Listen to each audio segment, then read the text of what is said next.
प्रकृति क्या है, इसमें प्रश्न आया है, और प्रवृत्ति क्या है। मूल प्रकृति, देखिए, और प्रवृत्ति। प्रवृत्ति को पहले आसान भाषा में समझ लेते हैं। प्रवृत्ति मतलब प्रकृष्ट वृत्ति। हम्म, अब अगर हम अपने को ही देखें, आप लोग अपने अपने आप को देखिए, तो क्या होता है उस समय। हम जो हम बोल रहे होते हैं, जो हम सोच रहे होते हैं, वास्तव में हमारे सोचने के पीछे क्या काम करता है हमारे अंदर? ज्ञान, जानकारी, अनुभव, है ना। हमारे अपने जीवन के अनुभव होते हैं, जो कुछ हमने पढ़ाई लिखाई का करी होती है, जो कुछ हम अपनी कॉमन लाइफ में हमारा विश्वास होते हैं, उनके आधार पे हम सोचते हैं। क्योंकि सोचना कोई एक प्रक्रिया है, प्रकृष्ट क्रिया है। वो सभी एक जैसे नहीं होते हैं, सब चूंकि अपने अपने एक बहाव से गुजरे हैं, जीवन के बहाव से गुजरे हैं, तो उनकी जो सोच होती है, सोचने का जो तरीका होता है, वो अपने अपने ज्ञान और अनुभव के आधार पर होता है। ठीक है।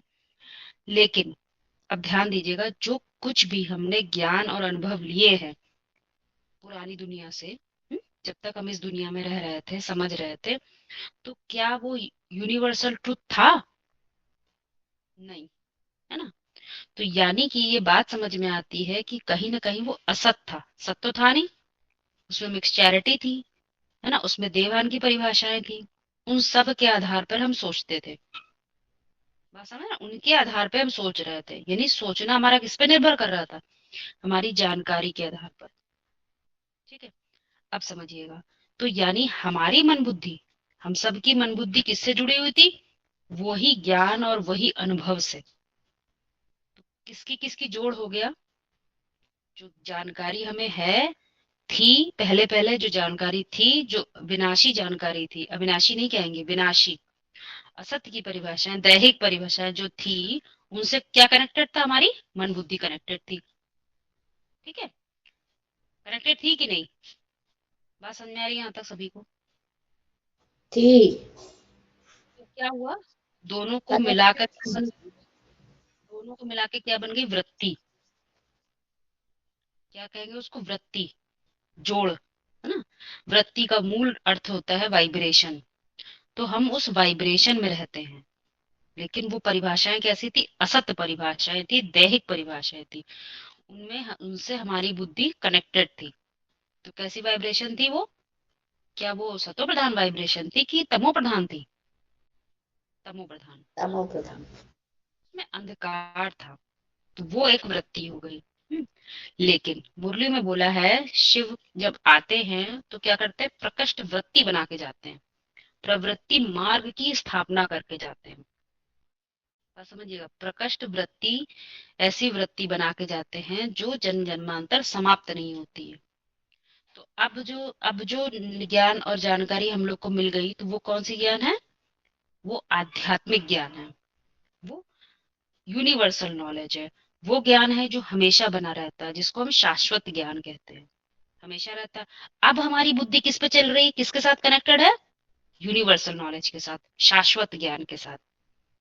अब कितनी किसकी कनेक्टेड है, ये उस पर निर्भर करता है, कितने परसेंटेज में। क्योंकि मुरली में क्या बोला है इसके लिए? जितना तुम मुझे याद करते हो, उतना मैं तुम्हारे साथ हूँ। तो कहाँ साथ चलेगा? सबसे मेन चीज क्या है? हमारी मन बुद्धि आत्मा के साथ रहता है। आत्मा और परमात्मा का ही मेल होता है। यहाँ तक सबको क्लियर हो गया? ठीक है। तो जो पहली वृत्ति थी, जो पहले वाइब्रेशन बनी थी, वो कैसी थी? कुछ ना कुछ दैहिक थी। उसमें क्या होता है, हम बहुत लिमिटेड सोच पाते हैं, हमारी वाइब्रेशन बहुत लिमिटेड होती है। हम विश्व कल्याण के बारे में नहीं सोच सकते हैं। हमारा कल्याण कैसा होता है? हमारे परिवार का कल्याण हो जाए, हमारे डिस्ट्रिक्ट का कल्याण हो जाए, ज्यादा से ज्यादा हमारे राज्य का या देश का कल्याण हो जाए। एक वृत्ति बनी होती है, एक वाइब्रेशन हमारे सोचने के। हमारी सोच उसी वाइब्रेशन के अंदर ही चलेगी, उससे ज्यादा हम सोच नहीं पाएंगे। ठीक है। अब जब यूनिवर्सल नॉलेज मिल जाती है, तो हमारा मैं तू तेरा नहीं चलता। फिर हम कहाँ सोचते हैं? फिर हमारे सोचने का जो आधार होता है, वो कौन सा ज्ञान होता है? शाश्वत ज्ञान। शाश्वत ज्ञान के आधार पर हम ड्रामे से बाहर देखते हैं अपने आप को। ड्रामे में बंधा नहीं देखते। क्यों? क्योंकि ये बहुत अच्छी तरह से यकीन है आज मरे तो कल हमारा कोई कनेक्शन नहीं रहेगा, जितनी स्थूल चीजें सब खत्म हो जाएंगी। क्या जाएगा? तो जो जाएगा उस पर हमारी बुद्धि टिकने लग जाती है, जिसको हम कहते हैं योग। तो जैसे जैसे योग बढ़ता है, शाश्वत सत्य के साथ कनेक्शन पक्का होता जाता है, प्रकष्ट वृत्ति अर्थात ऊंचे से ऊंचा वाइब्रेशन तैयार होने लग जाता है। क्योंकि अब बुद्धि किससे कनेक्टेड है? यूनिवर्सल के। अब वो लिमिटेड नहीं सोच सकता। अगर अब भी वो लिमिटेड सोचेगा तो उसको क्या कहेंगे? जैसे अपने ही पैर पर कुल्हाड़ी मार लेना। इससे बड़ी मूर्खता नहीं है। मुरली में इसलिए बोलते हैं बड़े से बड़े मूर्ख देखने हो तो कहाँ देखो, यहाँ आकर। इतना ज्ञान लेने के बावजूद भी यदि ऐसी मूर्खता करी तो उसको क्या कहते हैं? मूर्ख। इससे बड़ा मूर्ख दुनिया में नहीं देखा जा सकता। उनको तो कोई ज्ञान ही नहीं होता है, और यहाँ तो ज्ञान होता है। कौन सा ज्ञान? शाश्वत ज्ञान।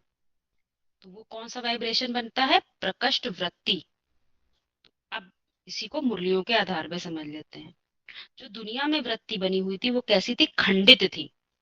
क्योंकि मन अपनी चलाता था और बुद्धि अपनी चलाती थी। बुद्धि ठीक ठीक निर्णय नहीं ले पाती थी, तो मन बुद्धि के निर्णय से असंतुष्ट रहता था। असल में असंतुष्ट रहता था, दोनों में अलग अलग डायरेक्शन पकड़ रखा था। लेकिन यहाँ पर है, हम जब अपने ही अंदर देखते हैं चीजों को, हम अपने अंदर घटना को देखते रहते हैं, तो क्या होता है? हमारी बुद्धि ठीक ठीक निर्णय कर पाती है। क्योंकि अब हम दूसरों के लिए निर्णय नहीं ले रहे हैं, खुद के लिए ले रहे हैं, खुद ही को जागृत कर रहे हैं। तो क्या होता है? सोचने का जो दृष्टिकोण होता है बिल्कुल बदल जाता है। तो मुरली में उसके लिए बोला है क्या? कि सबसे प्रकट वृत्ति की ही पूजा होती है, जिसको शिवलिंग के रूप में दिखाया है। तुम्हारी सोच विचार, तुम्हारी जितनी भी वाइब्रेशन है, उस सब में क्या काम करता है? शिव काम करता है। वो परम सत्य काम करता है। उसको बुद्धि में रखोगे तो ठीक निर्णय ले पाओगे। निर्णय ठीक होगा तो मन एकाग्र रहेगा। निर्णय ठीक नहीं रहेगा, मन चंचलता दिखाता रहेगा। क्योंकि बुद्धि का निर्णय लेना बहुत महत्वपूर्ण है। यहाँ तक सबको क्लियर हो रहा है? तो ये दो चीजें हैं। एक वो प्रवृत्ति हो गई जो हमने यहाँ दुनिया में बनाए रखी थी, वो खंडित थी। और ये कैसी है? अखंड, जो 84 जन्म तक काम करती है।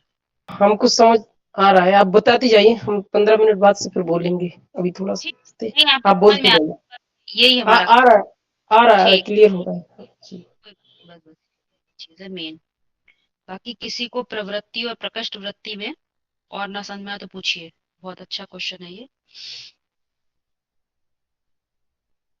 एक चीज और है, मूल प्रकृति को, वैसे तो मूल प्रकृति मतलब होता है बीज का स्व का भाव, है ना?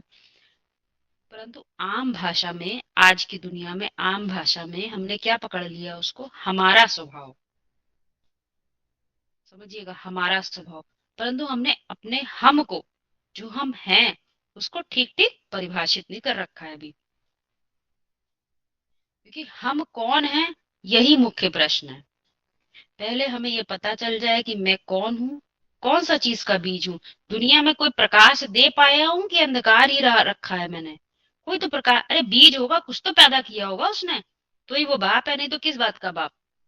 तो उसे सोचना होता है मैंने क्या प्रकाश। जब वो ये जान लेता है, तब कहते हैं, मुरलियों में इसके लिए इशारा दिया है, नारायण की जब पढ़ाई पूरी हो जाती है तो क्या होता है? लक्ष्मी स्वतः ही आ जाती है। तो वो उसकी मूल प्रकृति है, स्व का भाव। और ये बहुत ऊंची चीज है और बहुत सूक्ष्म है। एक एग्जाम्पल लेते हैं आप लोग के सामने। जैसे मान लीजिए आपके सामने कोई गरीब दिख रहा है, आपको कोई परेशान दिख रहा है, तो एक ये मनुष्य का स्वाभाविक गुण है कि वो मनुष्यता के आधार पर कोशिश करता है कि वो व्यक्ति की हम कुछ मदद कर सके। ठीक है? तो ये तो एक बहुत ही साधारण सी और बहुत ही कॉमन इंसान भी ये बात कर सकता है। परंतु हम लोग के लिए लक्ष्य क्या है? बीज रूप आत्माओं के लिए लक्ष्य क्या है? एक दो के कल्याण की बात बताते हैं कि विश्व कल्याण की बात बताते हैं? विश्व कल्याण की बात बताते हैं। और किसका विश्व? आम का बीज करेले के विश्व के बारे में नहीं सोच पाएगा। अरे तुमने जो पैदा किया तुम उसी विश्व के बारे में सोच पाओगे। तुम्हारी सोच वहां तक पहुंचेगी। तो क्या होता है कि उसे ये देखना है कि मेरे अंदर पर धर्म कहाँ आ गया था। देह की क्या क्या धर्म, देह की कौन कौन से विश्वास मैंने धारण कर लिए थे, दैहिक परिभाषाएं कौन कौन सी मेरे अंदर बैठी हुई हैं। आत्मविश्वास के की बजाय देह का विश्वास कहाँ कहाँ बैठा हुआ है। तो जब वो ये देखना सीख जाता है तो वो कहाँ पहुंचता है, धीरे धीरे अपने स्व के भाव तक। वो स्व का भाव है जिसमें विश्व कल्याण समाया हुआ है। इसीलिए शिव का जो अर्थ है वो तीन नाम दिए जाते हैं कि सत्यम भी हो, शिवम भी हो, और फिर कल्याणकारी और सुंदर भी हो। क्योंकि वो सत्य जो तुमने, सत्य मतलब समझ रहे ना, सार। हम्म, वो जो सार रूप तुम्हारी बुद्धि में बैठी है बातें, वो हो सकता है तुम्हारे परिवार के लिए कल्याणकारी हूँ, लेकिन जरूरी नहीं है कि वो पूरे विश्व के लिए कल्याणकारी हो सके। ये बहुत छोटी सी बात है परंतु बहुत समझने की बात है। तुम्हारे परिवार के लिए, मेरे परिवार के लोगों को अच्छे से रहने सहने का, अच्छी नौकरी, अच्छे खाने पीने का मिल जाए तो कोई लोग संतुष्ट हो जाते हैं। तो उनको क्या कहेंगे, विश्व कल्याणकारी कहेंगे कि अपने परिवार का कल्याणकारी कहेंगे, परिवार का कहेंगे। तो वो तो कैसी बुद्धि के हो गए, सीमित बुद्धि के। और जैसे ही उन्होंने, उनकी सोच बदल गई, उन्होंने परम सत्य को बुद्धि में पकड़ लिया, तो क्या हो जाएगा, पहले पहले तो यही बदल जाएगा तुम्हारे देखने का दृष्टिकोण। क्योंकि मुरलियों में इस बात के लिए बोलते हैं कि तुम दृष्टि की सबसे जास्ती गलतियां करते हो, 10 20 50 भूले तो रोज करते रहते हो। तो कौन सी दृष्टि की गलतियां कर, तुम्हें आत्मा रहना है, आत्मा समझना है, आत्मिक दृष्टि से देखना हो, तुम देख लेते हो दैहिक दृष्टि से, तो फॉर्मूला गलत लग जाता है। तो ये बात थोड़ा आप लोग ध्यान रखें, क्योंकि स्वभाव जो शब्द है ये बहुत ही सूक्ष्म शब्द है।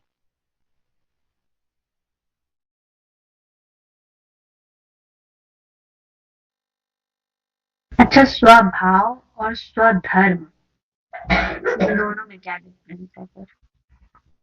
कोई डिफरेंस नहीं है।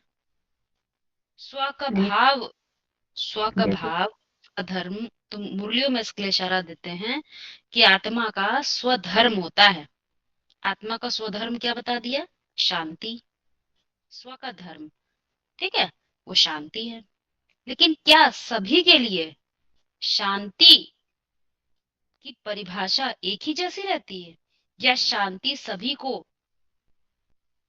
एक ही वायुमंडल में शांति मिल जाती है, कि सबके लिए शांति अलग अलग है, अलग अलग है। तो मूल तो स्वधर्म शांति है, परंतु स्व का जो भाव है वो अलग अलग है। इसीलिए मुरलियों में कहते हैं स्वधर्म शांति, शांति सबके लिए शांति ही स्वधर्म है। परंतु शांत तुम होते कैसे हो, ये तो तुम्हें ही निश्चित करना पड़ेगा ना। एक उदाहरण देते हैं, आप लोग को बहुत आसानी से बात समझ में आएगी। जैसे अक्सर मुरलियों में समझाया जाता है कि 8 घंटे का योग होना चाहिए, है ना, 8 घंटे योग में रहो, ये बात बोली जाती है ना। अब योग में रहने के लिए क्या करेंगे, शांत तो रहना पड़ेगा ना, अशांति में तो योग लग नहीं सकता है। तो कोई कोई कोई ने ये महावाक्य सुना, तो उसने, मान लीजिए उनके घर में कोई है नहीं थोड़े समय के लिए, परंतु वो उस समय में अकेले रह नहीं पा रहा है, कोई साइलेंस में रह नहीं पा रहा है, तो उसके लिए शांति की परिभाषा अलग हुई कि नहीं हुई, अलग हो गई। वो शांति में, मतलब कि कोई घर में नहीं तब भी वो शांति में नहीं रह पा रहा है, क्योंकि उसकी परिभाषा ही ठीक नहीं है। सब है नहीं घर में, फिर भी वो दो चार लोगों से बातचीत करे, फोन करे बिना, टीवी दिखे बिना नहीं रह सकता है, क्योंकि उसकी स्टेज ऑफ माइंड अभी उस तह तक पहुंची ही नहीं है। इसलिए है कि जैसे मुरलियों में बोलते हैं ना, कि अ, जो शिवलिंग को दिखाया ना, तो उसमें क्या बताते हैं, उसमें बताया है कि पुरुष और प्रकृति की प्रकृष्ट वृत्ति है वो। तो दुनिया में सारे काम किस चीज से होते हैं, कौन सी चीज है जिससे सारी? पवित्रता से। पवित्रता से। हाँ, पवित्रता से। तो सबसे बड़ी पवित्रता क्या है? तो मुरली में समझाई जाती है कि पुरुष और प्रकृति कंबाइंड रहे, लेकिन लेकिन उसमें जो कॉम्बिनेशन है वो कैसा काम करे? वो कॉम्बिनेशन श्रेष्ठ काम करे ज्ञान, कि काम करे? ज्ञान के आधार पर। हाँ, ज्ञान के आधार पे काम करे वो।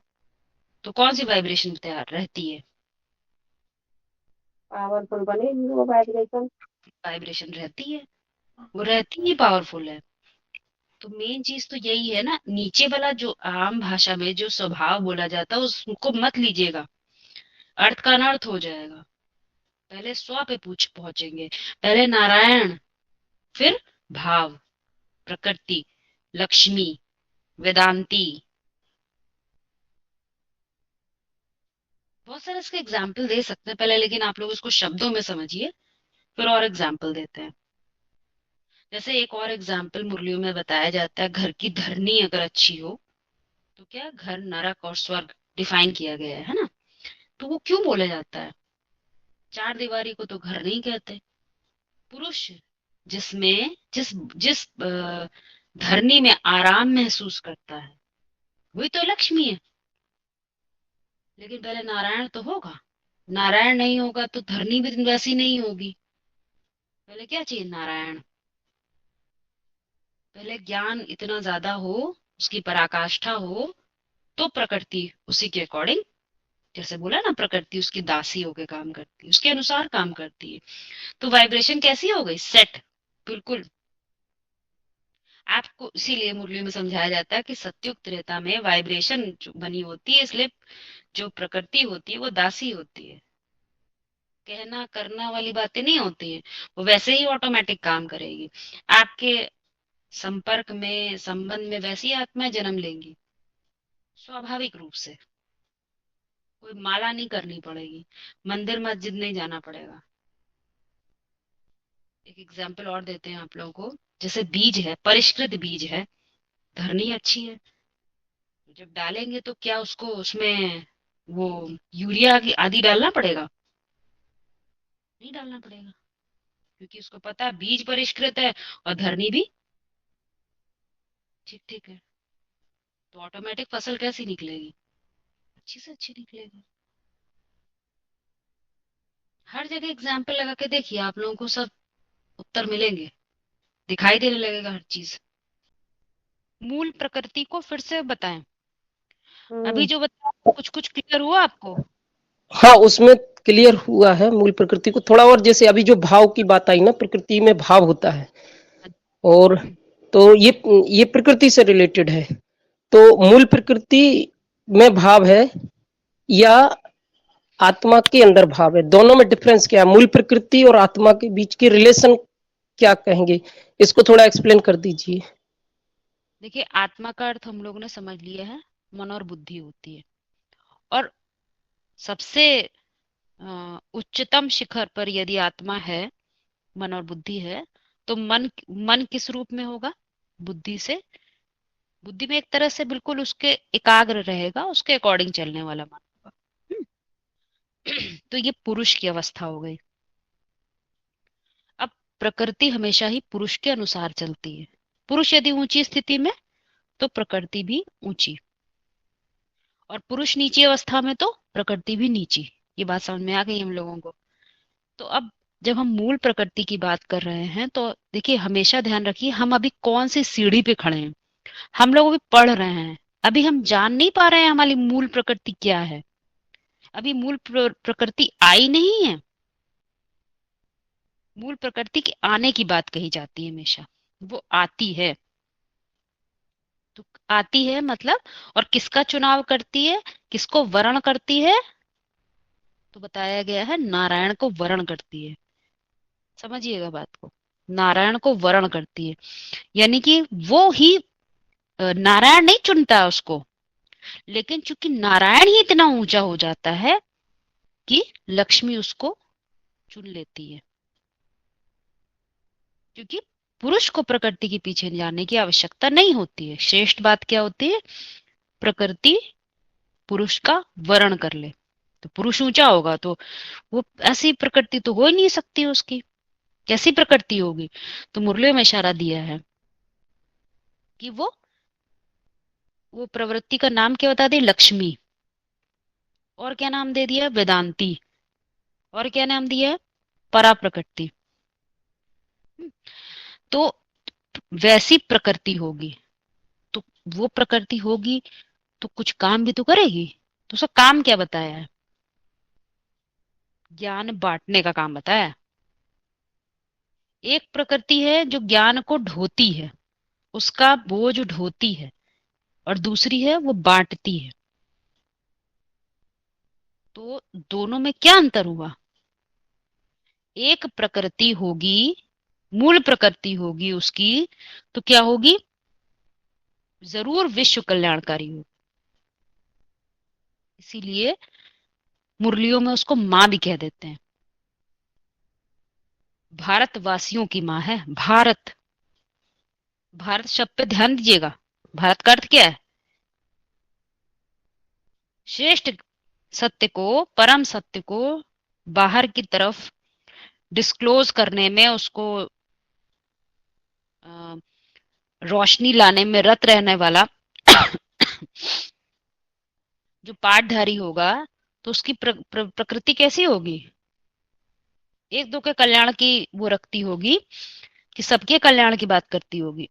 उसकी प्रवृत्ति मतलब सॉरी, उसकी प्रकृति ही ऐसी होगी, उस पुरुष की प्रकृति ही ऐसी होगी। तो यहाँ पर हम लोग क्या हमेशा मुरलियों में क्या इशारा दिया जाता है? प्रकृति आती है, उसको कुछ लाने या उसको उसका बस क्या कहते हैं, आवाहन कर सकते हो। कब? अमृत वेला। अमृत वेला क्यों बोलते हैं? Excuse me.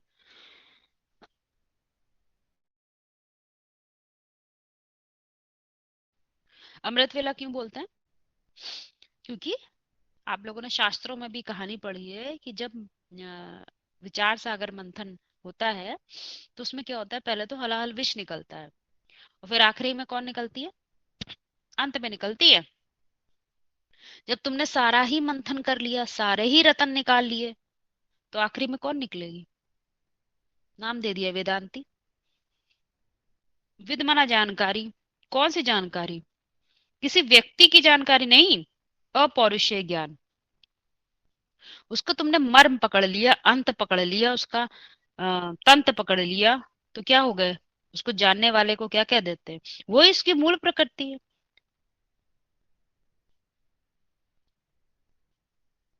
इसीलिए वो हमेशा विचार सागर मंथन के बाद निकलती है। तो मुरली में क्या बोलते हैं? अमृत वेला। अमृत, यदि कोई भी बात है उसका अमृत नहीं निकला, अमृत मतलब जिसको पी कर फिर मरे ना फिर, कि आज किसी ने कुछ कह दिया तो मर गए, कल किसी ने कह दिया तो मर गए। अरे कैसे मर गए? देवहानि होते वो मरते हैं, आत्महानि किस बात से मरेंगे? तो वो अमृत, इसीलिए बोले अमृत वेला उसका आवाहन, क्योंकि अमृत निकलेगा तो स्वतः ही आएगी। श्रेष्ठ प्रकृति होगी तो कब आएगी? सार निकलेगा तो स्वतः ही आएगी, क्योंकि वो सार में ताकत होती है विश्व कल्याण कर पाने की। एक दो का कल्याण कर पाने की नहीं, कि कोई छोटा सा ऑर्गेनाइजेशन बना लें, उसको कल्याण कर लें, तो 4-8 लोगों को जोड़ दिया। उस सत्य में ताकत होती है, किसी व्यक्ति के ज्ञान में कभी ताकत नहीं होती है। तो उसको क्या कहते हैं हम लोग? मूल प्रकृति। इसीलिए लक्ष्मी और नारायण का जो कॉम्बिनेशन दिखाया जाता है, उसको कई चित्रों में अलग अलग तरीके से दिखा दिया गया। उनको वाइब्रेशन के वलय में भी दिखाया है। और कैसा वाइब्रेशन? बंधा हुआ वाइब्रेशन, खंडित वाइब्रेशन नहीं, कि पुरुष कहीं और जा रहा हो, प्रकृति कहीं और जा रही हो, ऐसा नहीं दिखाया उनको। और कैसा दिखा दिया? जो प्रकृति है, मूल प्रकृति होगी तो उसको आराम जरूर देगी, पुरुष के बुद्धि रूपी पांव को आराम जरूर देगी। यदि मूल प्रकृति नहीं होगी तो क्या होगा? उसे आप बेआरामी नहीं महसूस होगी? होगी। तो या तो ज्ञान में कमी है, या तो योग में कमी है। यही दो चीजें हैं, ज्ञान और योग।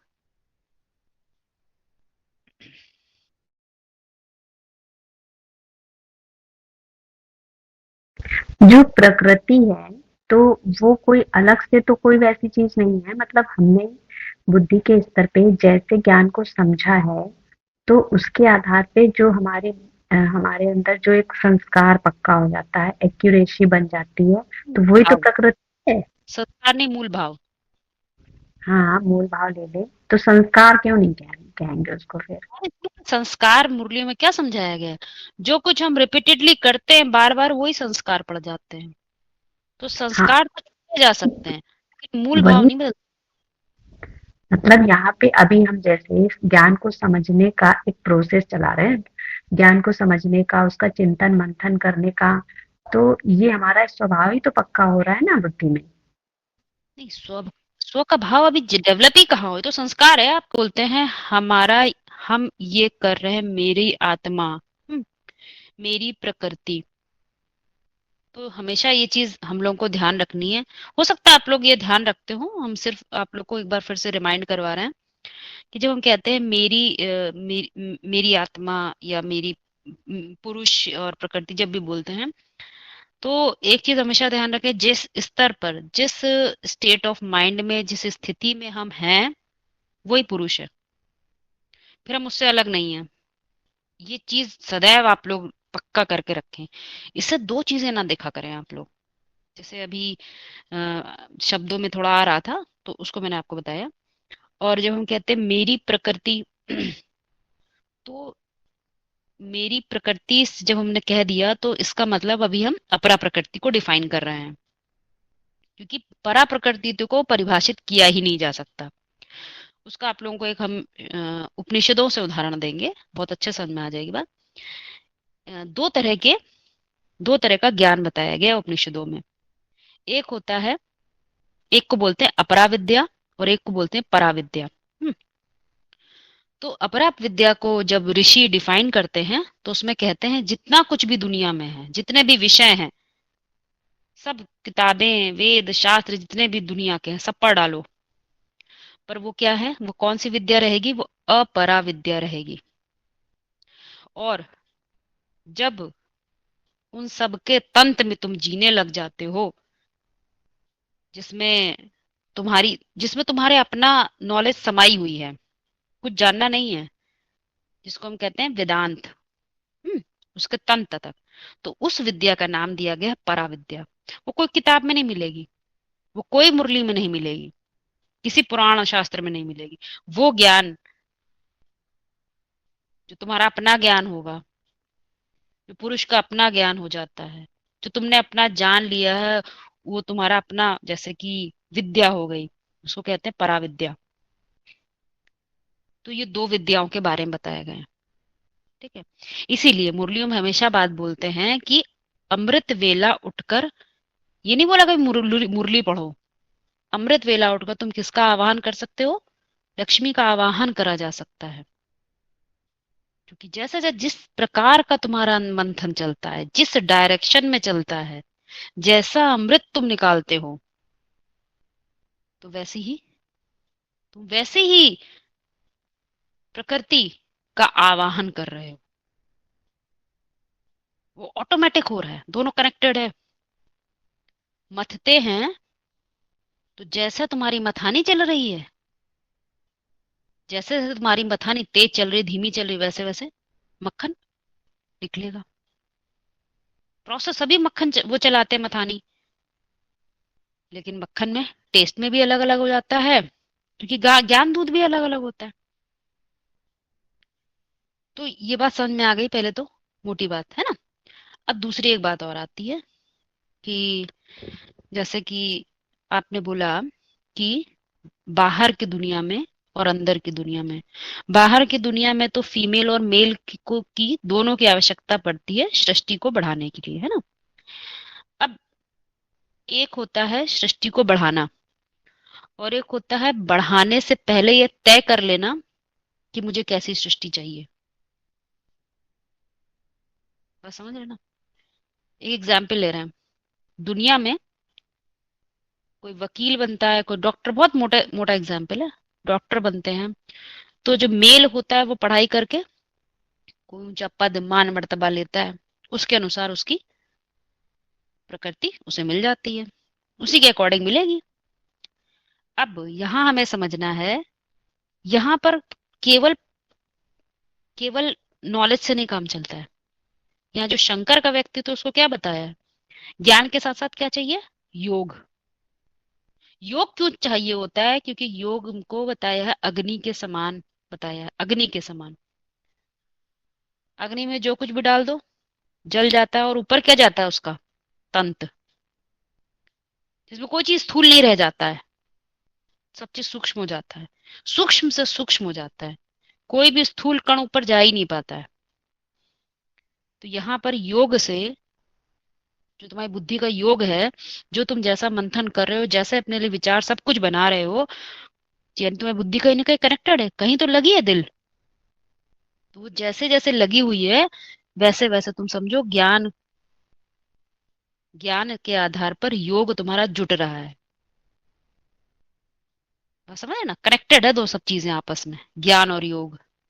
तो स्वतः ही पुरुष अपनी प्रकृति का आवाहन कर रहा है। तो वहां देह की विद्या, वहां subject, knowledge of the subjects होता है, एक अलग अलग विषयों की नॉलेज होती है, ज्ञान होता है। और यहाँ पर क्या है? सारे ही विषयों का ज्ञान है, तंत्र है।